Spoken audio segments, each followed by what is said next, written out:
Professor Lloyd Mulenga, Director of Infectious Diseases at the Ministry of Health, thank you so much for making time to join me on this day. Thank you. How are you? I'm well, thanks. Prof, I would like for us to begin off from the fact that the 1st of December, the country joined the rest of the world in celebrating and commemorating World AIDS Day. And it was being commemorated under the theme, Take the Rights Path, My Health, My Right. Let's start off with what your interpretation of this theme is. Yeah, thank you, Andrew. You know, when you look at HIV, where we have come from, we have made a lot of strides, and we are now just at the cusp of nearing what is called HIV epidemic control, when we can have less number of new HIV infections compared to HIV-related deaths. And as we do that, we need to take the right path in that we need to escalate the prevention services. We need to reduce the new HIV infections, especially among certain priority populations. And we also need to make sure that we have a program that is sustainable. So taking the right path is having a sustainable HIV response. That's how we're interpreting this theme. We've been on this fight for a very long time. Paint to us a picture of some of the strides that this government has made in regards to the fight against HIV and AIDS. Thank you. You know, we had a target as a country to reach what are called the 95 UNAID targets by 2025, meaning that we needed to have 95% of people living with HIV knowing their HIV status. And out of that figure, 95% of those needed to be initiated on the life-saving antiretroviral therapy or ARVs or HIV treatment. And for those that we initiate on HIV treatment, 95% of them needed to be in a stage where when you look for a virus, you don't find the virus free in blood, what is called viral suppression. That is the target by 2025. And we have already surpassed those targets. As at now, we have 96% of people living with HIV, they know their HIV status. 98% of those that know their HIV status, they are taking now ARVs.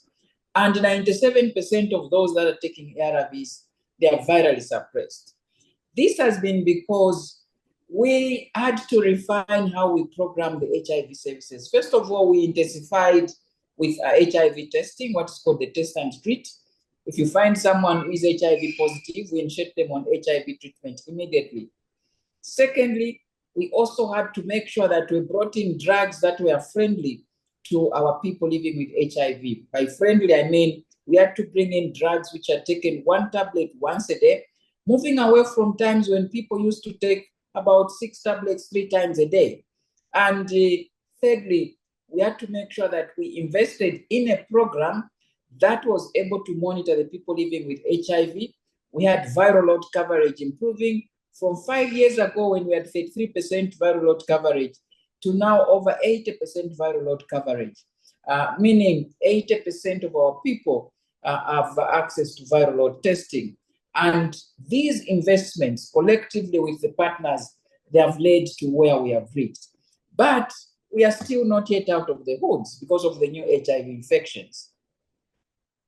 The numbers to me, Prof, look quite impressive.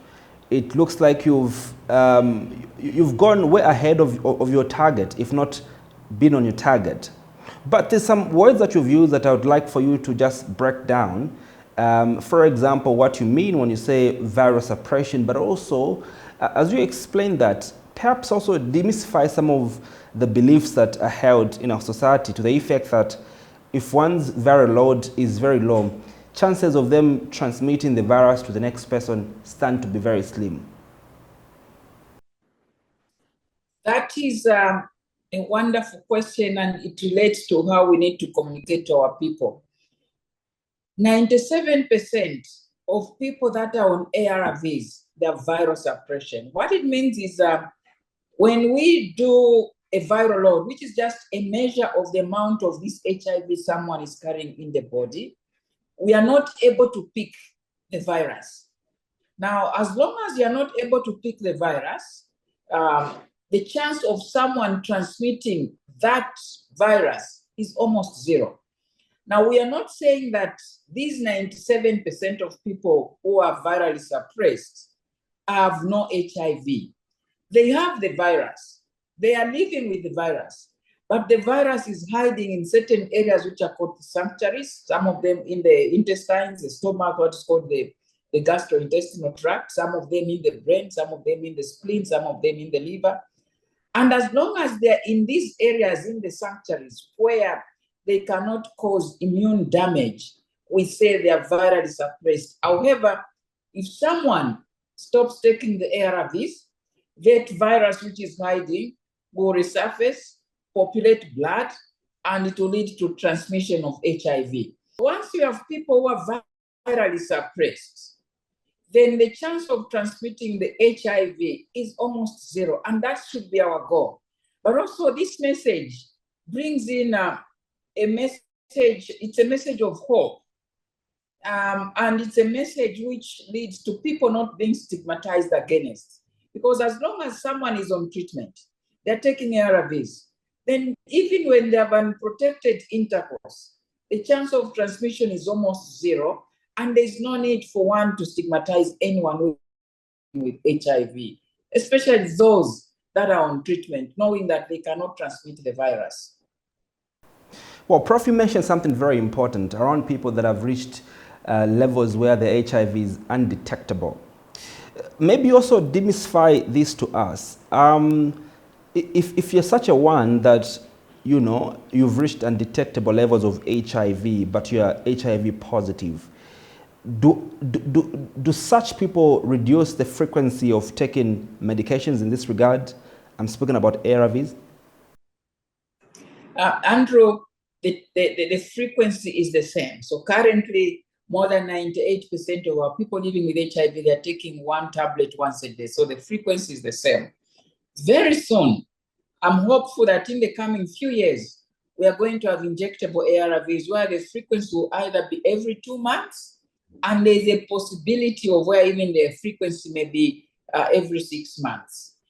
So for now, as long as we are taking the oral tablets, those that are available globally, it's one tablet once a day. Whether someone is virally suppressed or someone has just started taking the ARVs, the frequency is the same. But in the near future, there will be, of course, less burden in that we are going to have likely every 6 months injections given for treatment as well. Prof, I'm now tempted to ask around you giving us a picture of how the numbers look like in terms of the HIV prevalence. So the prevalence of HIV has not changed much. We are still having 11% of our people are living with HIV. It translates to close to about 1.4 million people living with HIV. And we don't expect this prevalence to go down. Andrew, if as long as people are on treatment, we expect them to stay long. And as a result, the number of people who are living with HIV, we expect it to be constant or slightly increasing or slightly reducing depending on the fertility ratios as well. If you have a prevalence, if today we woke up and we found that the prevalence for HIV the following day is, let's say 8%, that would be a worry.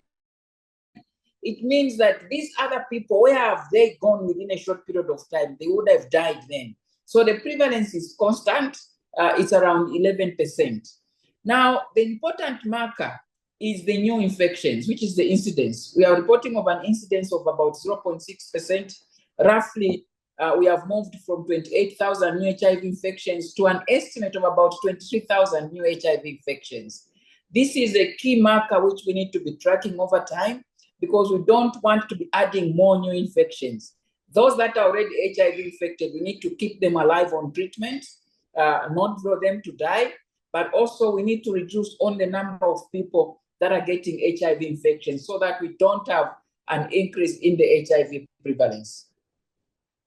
Prof, I would love for you to give us the numbers of the people that are dying, for example, out of HIV and AIDS annually in our country. Of the people that are dying?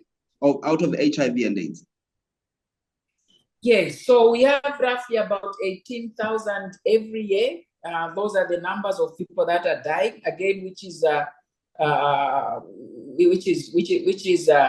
worrying.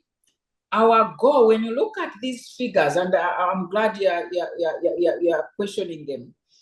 If you have less number of people dying compared to the people that are having new infections, overall you're adding more. You're having net new infections. Our goal is to have less number of new HIV infections compared to those that are dying in relation to HIV. That time, when we reach that stage, then we'll say we have reached an HIV epidemic control, because we are not gaining any new infections overall when you subtract those that have died. But also the mortality is still high. Having 18,000 people dying every year, it's very, very saddening. HIV should not lead to people dying. We should be able to control it on treatment. And our emphasis is really have zero HIV infections, have zero HIV-related deaths, and we need to keep people maintained on treatment, those that are HIV positive. Prof, now make this make sense to me. Make the numbers make sense to me. And how do you reconcile these numbers? For example, at the beginning of the program, you told me that over 95% of our population that are HIV positive have reached viral suppression. But also you told me that about 18,000 of our people in this country die annually out of HIV and AIDS. I'm now lost in my arithmetic, because I'm thinking, if you've done a good job as a ministry in ensuring that there's few people that die out of HIV and AIDS, yet statistics show otherwise, that there's more people in excess of 18,000 that are dying every year. Make these numbers make sense to me. Yes, thank you.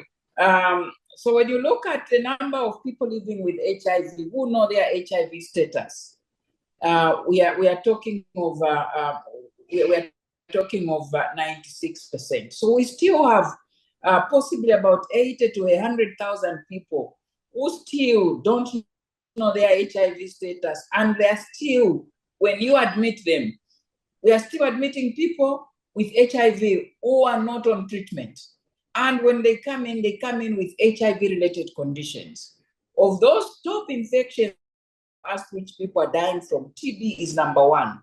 We have a lot of people who are dying from TB, one, because they are not on treatment, and they are among that population which was not diagnosed. So we need to narrow down this population which does not know their HIV status. We need to test them and put them on treatment, or else these are the ones whom we are receiving quite sick and they're dying of HIV-related conditions. Other conditions are even other chest infections. We still have people dying from brain infections as well, meningitis. But also, if someone's immunity is very low, they would die from even other infections which you and I, we should be able to really fight with our own immunity. Because even a simple flu, if someone has influenza, if someone has even just diarrhea, it can also lead to death. So the key is identifying this big population, about close to 800,000 people.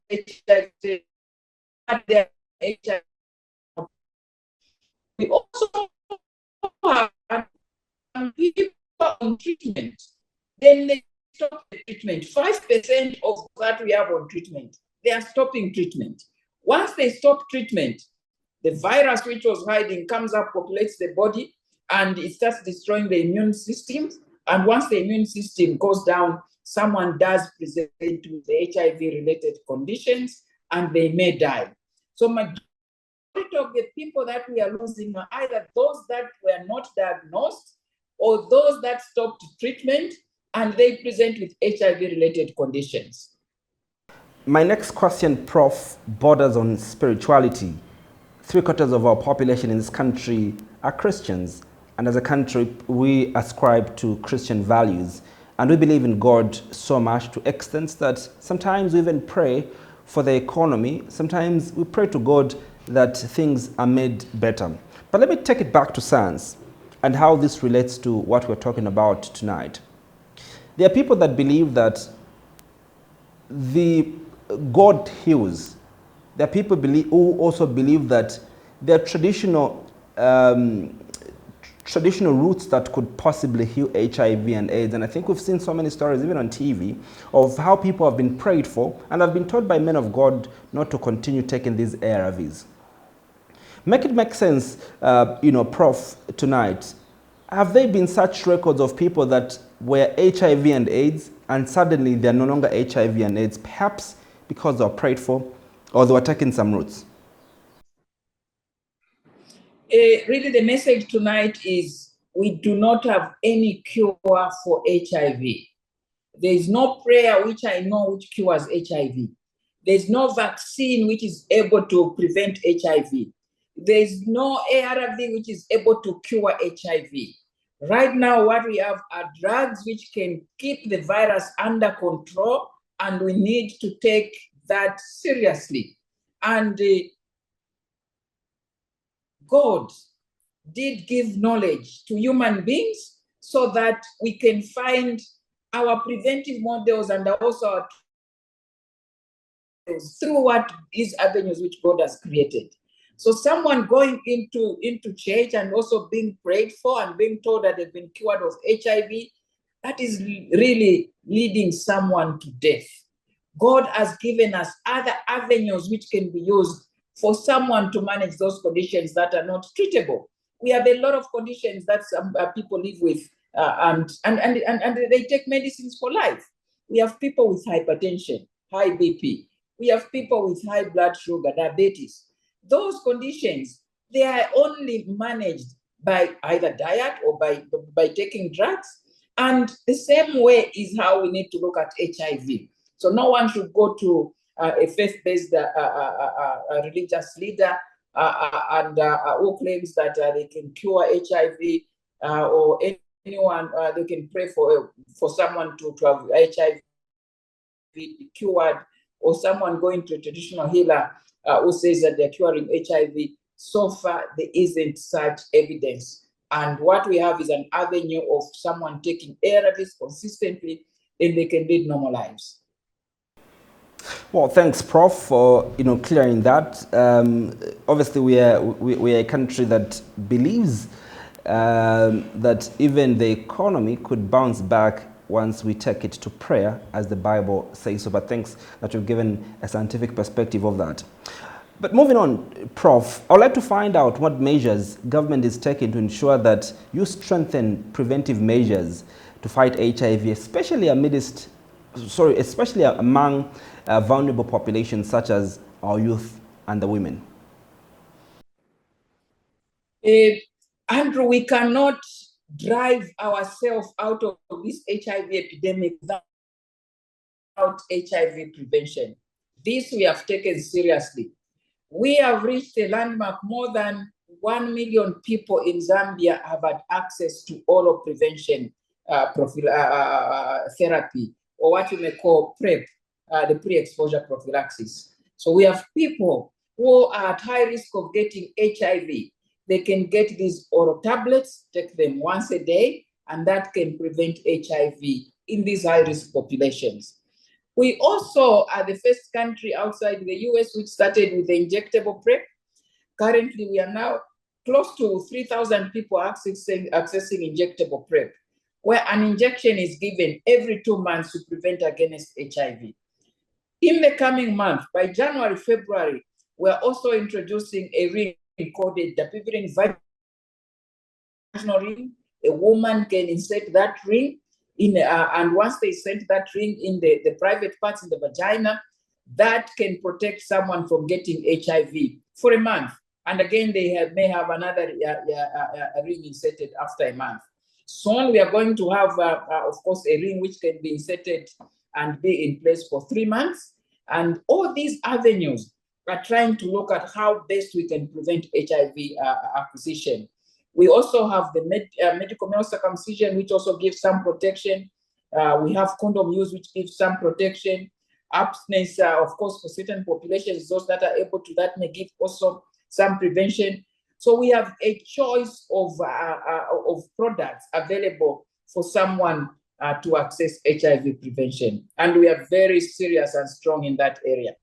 There's a number of issues that you've mentioned, Prof, and I'd like to pick on the pre-exposure prophylaxis, PrEP in short. Who qualifies to access, this PrEP? Is there a special population that could access this PrEP, or it's available for anyone? We have populations like the adolescents, adolescent girls and young women. We have the young people. The age group where we are having high number of new HIV infections, the age group from 14 to 30 years, especially the age group from 15 to 24 years as well. We are having a high number of HIV infections. We also have female sex workers. We have high HIV burden in that population. We have, of course, I know there are certain moral issues which are sometimes we think they are not there, but they are still there. We have men who have sex with men. Those are also high priority populations. We also have people who inject drugs. We see this even in our compounds as well. We have young men, young women who are busy injecting themselves with these drugs which make them high, and that poses a risk of getting HIV. So those are priority key populations and priority populations. However, Andrew, high risk is also interpreted by an individual. If I'm HIV negative and my wife is HIV positive, I can look at myself as someone who is at HIV, as high HIV risk. So I can access prevention. So really what we look at is someone looking at themselves and looking at what activities they may be involved in. And if they feel they're at high risk of getting HIV, we are able to give them the prophylaxis. We have drivers who think that no, because they are mobile and they think they cannot have sexual relationships with their regular partners, we also give them. So we really respect someone's privacy, but we also respect someone's judgment for them to know that they're at high risk of getting HIV, for us to offer them this PrEP. Well, Prof, you've highlighted the classes of people that have access to this, PrEP. You mentioned the commercial sex workers, but also you mentioned something that I didn't clearly understand. Did you say, Prof, that you are giving this PrEP to homosexuals, men who sleep with their fellow men? Yes. Prof, do I need to belong to the list of the classes you've mentioned of people that you offer PrEP to? I want you to break it down to us for people to really understand on the actual processes that get to happen. If, for instance, I want my confidentiality to be with me, do I need to tell the health practitioner when I reach the hospital that I want to access PrEP because, for example, I'm a commercial sex worker or whatever? Maybe make it make sense to me and the viewers tonight.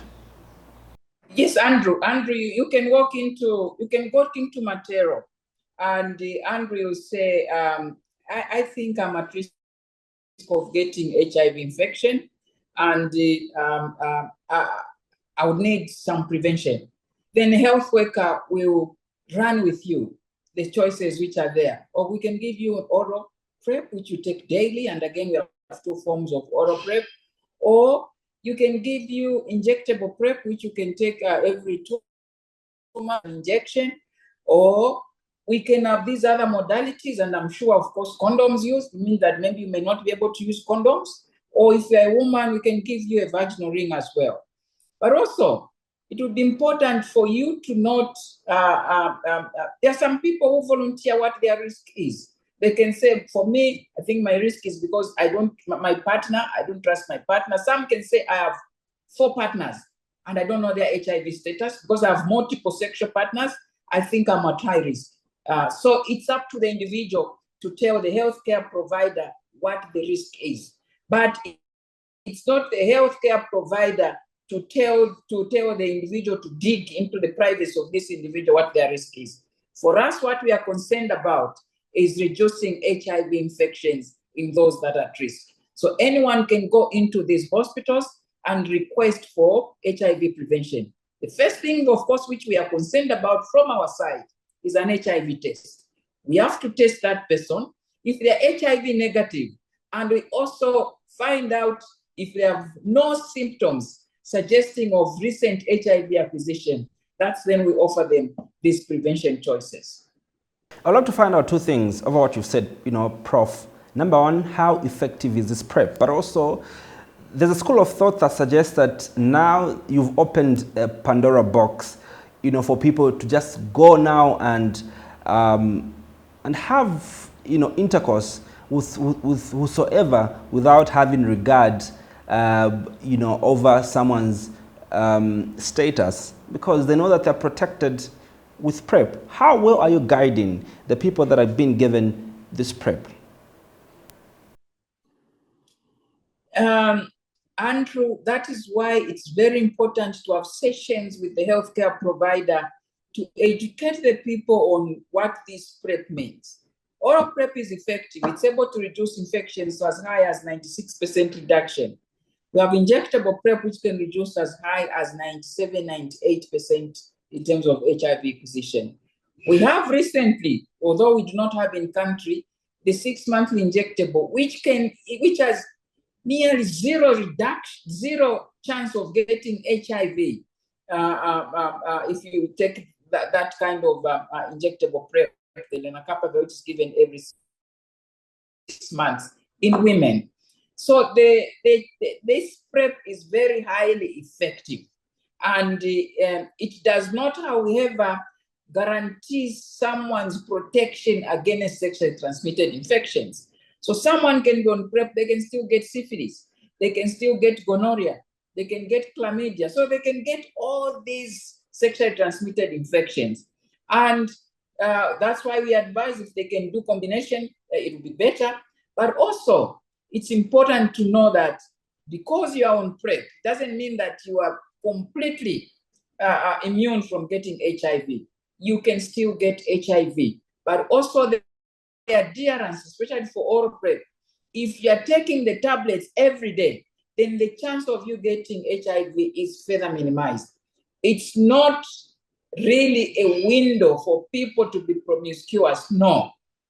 I know some people have said this PrEP is promoting promiscuity. Not at all. PrEP is supposed to provide that individual who feels is at high risk with a chance to protect them against getting HIV. And in that way, you are reducing the chance of even HIV being transmitted further. It's not a room for promiscuity, not at all. It's a room to protect our people from getting HIV. There's a saying, Prof, that goes, knowledge is power. I would love to find out, from the side of the ministry, what strategies you're putting together to ensure that people are proactive to having their HIV tested. Andrew, we are struggling with the young man. A young man like you young men are the ones we are struggling with. A man before the age of 45, 30 to 45, then also these young men, adolescent boys and young men who are from 15 to 24. And for a young man who is very active, we said, can we do oral self-tests? Also blood-based self-tests, distributing these self-test kits at work premises, extending hours where the clinics can open up so that when you have some time, you're busy with work, you can walk into a facility and have access to an HIV self-test. But also, remember, we are trying to do as much as possible. If someone is HIV positive, if someone goes for an HIV test, if they're found HIV positive, we immediately link them to care. If they are found HIV negative, we immediately assess their risk of HIV acquisition and put them on PrEP. If we are able to do these two things, then we are going to have a future which is free of HIV. And that's our target. So really, it's meeting the various people where they're supposed to meet, especially the young population. The young man is an area where we need to concentrate on so that we can have a lot of them tested and be put on treatment, those that are positive, and on prevention for those that are negative. Well, Prof, speaking about treatment, I would like to find out how accessible are ARVs across the country and what deliberate measures that you're putting in place to ensure that the country never runs out of these insatiable drugs. I think I can say over these years we've been delivering the HIV service. ARVs are a commodity which has been consistently available across the country for treatment. We may have maybe one drug not available centrally, but we have alternatives to be given. So we have worked so hard with our partners. Remember, for the ARVs, we have three big partners. We have the Zambian government, we also have the US government through PEPFAR, and we have the Global Fund. These three mechanisms have led to commodity stability for ARVs. And over the years, this has not been a concern in terms of our stockouts of ARVs. We are now looking forward to a phase where we can even introduce the injectable ARVs. We hope that those people that feel fatigued with tablets, they can get these injectable ARVs. And right now, across the country, we have ARVs available. We've managed to make them available across the country, across district hospitals, across clinics as well. And we really are glad that we are in a country which is commodity secure towards ARVs. Thank you.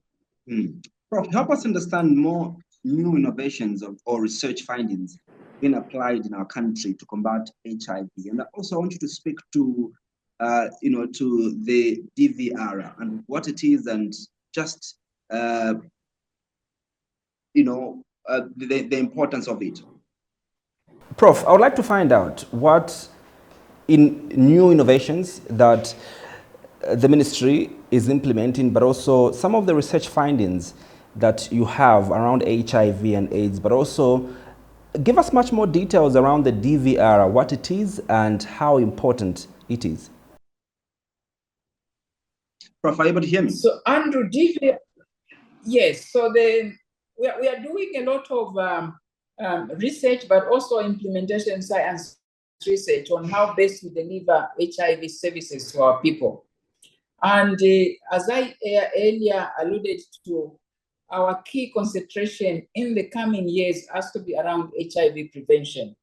And in HIV prevention, we have, of course, the latest on this HIV prevention arena are the injectable ARVs. We are now going into studies on seeing how feasible can we bring in the injectable ARVs, the 6-month injectable ARVs in the communities. So we are looking at studies on how best we can have at someone's doorstep, we can have an injection for HIV prevention given. In their workplace, we can have an injection given for HIV prevention as well. So we are looking at the community models of delivering these prevention services.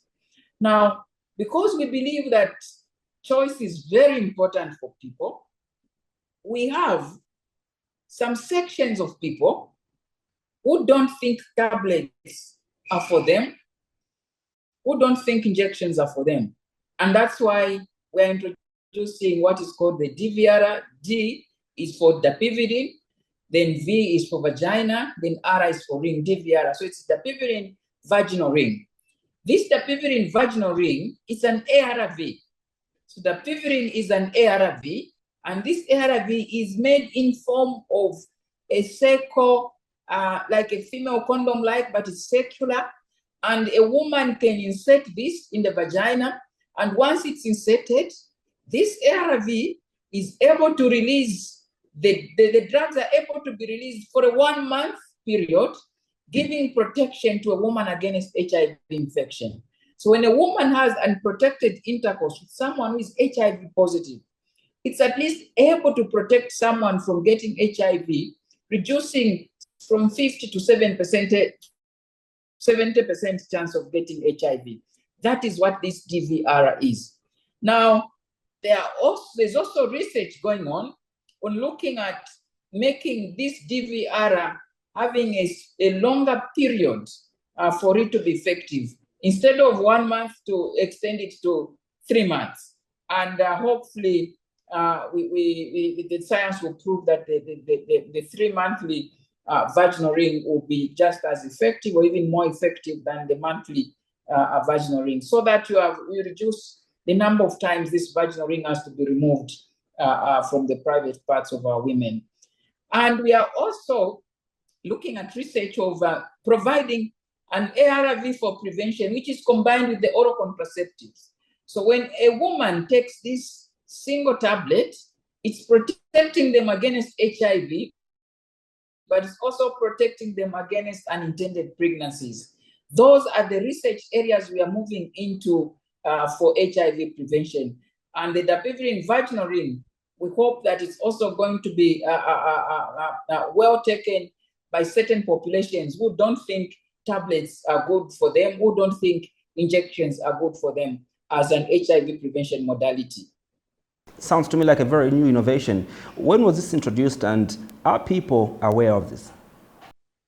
So the dapivirine vaginal ring is not yet in country. We are receiving it late this month. Right now, we are looking at the implementation model, the roadmap for there are certain sites which we have identified, and possibly by February, we should have a full rollout of this dapivirine vaginal ring. We are working through our social networks, but also we need to do much better with the media as well, making sure that this information is disseminated. Our goal as the ministry or government at large is to provide different choices for our people so that they can pick which method suits them best. Prof, over the years, there's been so much stigma and discrimination against people who live with HIV and AIDS. Well, I remember very much growing up. In my younger years as a young person, where there would be people that would say it's easy to tell who is HIV and who is not, basically just by looking at them. But also I think this has posed a huge challenge, in terms of people even wanting to hide their status because of how they are looking. Maybe paint to us a picture, Prof, of what measures really have been taken, to fight stigma around HIV. Good question. But important message and very encouraging message is that the stigma and discrimination against HIV has reduced tremendously. Where we have a problem is self-stigma, which seems to be increased. So if I'm HIV positive, the way I think people are looking at me is that self-stigma is what is increasing. Otherwise, the way people around you are looking at you has really changed. You go into many of these health facilities, people living with HIV, they are freely talking about HIV. They freely go to these pharmacies and get HIV medicines. But it's us, if you have HIV, you start looking at yourself as being stigmatized. And that has to change. So it's the internal stigma. Otherwise, the studies done last year, some of them will be discussed, by the way, and we have a conference, HIV conference starting on Wednesday. And there you'll be able to see even the results showing that the stigma has tremendously reduced in country. But it's the internal stigma which is increasing. People living with HIV thinking that society is looking negatively at them. Individuals are looking negatively at them. Otherwise, we have made a lot of good progress towards reducing stigma. We still have a long way to go. We still need to look at, if I look at maybe someone who is involved in commercial sex, how do I perceive them? So those perceptions, they do not need to be a barrier for them to access HIV treatment or also prevention services. But also I know there are certain moral issues which we need to discuss. Help, if you think that this is morally wrong, find a better way of addressing those moral issues as opposed to those coming out as stigma issues to people living with HIV or people at risk of getting HIV. So we need to strike a balance between addressing morality issues and also using those morality issues as an avenue for stigma. Thank you. Prof, we're coming from an era of the COVID-19 pandemic, and obviously the entire globe was focusing its resources around fighting and combating COVID. Paint to me a picture of the Zambian situation, how this impacted financing towards HIV and AIDS. Andrew, we are highly affected by the COVID pandemic. We suffered in that the products for HIV were not available. Remember, majority of our products for HIV diagnosis, for HIV monitoring, for HIV treatment, the ARVs, they come from outside, largely India, and some of those active ingredients are also from China, and China was highly affected. So we really suffered. So what we did really is to look at these other drugs which we thought were supposed to get rid of. They saved us during that period. So we are affected in terms of the commodity supply. Secondly, we are also affected in that the resources which were meant for HIV, we had to deviate some of those resources to fighting COVID. We had to buy drugs for COVID instead of buying drugs for ARVs or test kits for HIV. Those resources were deviated to buying test kits for COVID. We know that majority of our people living with HIV were affected by COVID, so we needed to treat COVID. But also the messaging around HIV also became silent. We did not have time to go into the community for fear of spreading COVID, but also resources as well. And we could not talk about HIV. Some of the studies, in fact, I remember the Zamfia 2021 was affected. Our survey for COVID, for HIV was affected because of COVID. We had to do it in two parts in between waves. And the TB program was also affected. As I said, majority of people who are suffering from TB are HIV infected, and the TB services, both prevention and treatment, were also highly affected by COVID. We having come out of COVID, we really now are putting the energy on addressing the various issues which are not attended to during the COVID times, including the community engagement.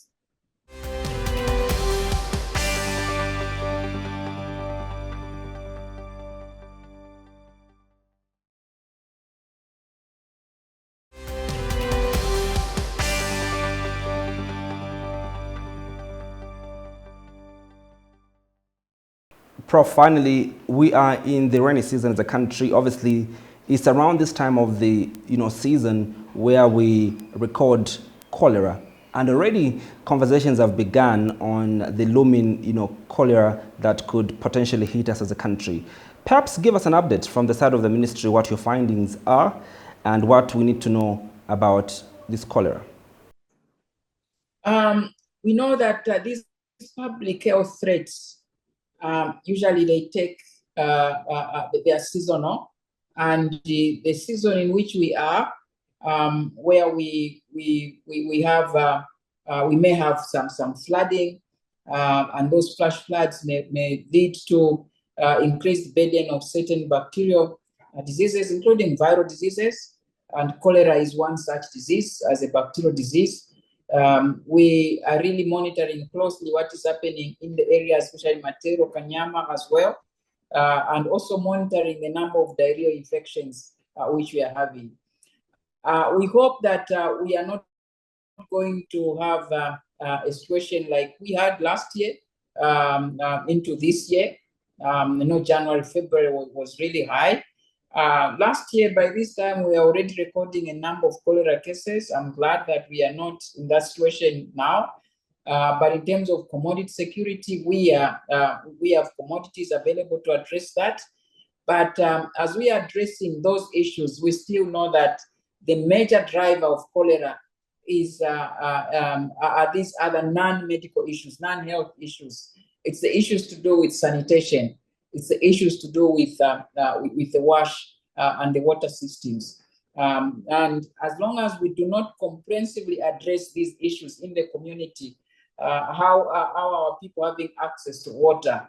How are people having these sanitation activity conditions as well addressed? Those who are in the fishing camps, are they having toilets which are fit to prevent transmission of any bacterial and other diarrheal diseases? And as long as we do not address those issues, we'll be coming back every year with the threats of any looming cholera and other diarrhea outbreaks. But on the health side, we are ready. Hopefully, Andrew won't go back to Hero Stadium. No one wants to go back there. That is supposed to be a sports arena. And we're supposed to fight the diseases in our hospitals. But firstly, we need to fight the battle. Prof, the government has been criticized on its slow pace of, should I say, non-proactive stance on fighting some of these diseases. For example, we see how busy your ministry becomes when there's a cholera outbreak. Now you want to put in all these preventive measures. Is there any deliberate strategy that you have in mind, especially looking at the epicenters of cholera, the shanty compounds, for example, in ensuring that these oral cholera vaccines are being given to these vulnerable populations even before we have an outbreak of this disease? Yes, that is the strategy, Andrew, and I'm glad you understand the whole concept of not having the vaccines being given when we're in the midst of the outbreak. Yes, that is the strategy. And I know we have had a global cholera vaccine shortage. As you know, cholera vaccine production is not a priority for many countries. It's being a disease of the poor, and we are suffering because of that. Thank you. Professor Lloyd Mulenga, thank you so much for making time to speak with us on this day. Thank you for hosting me.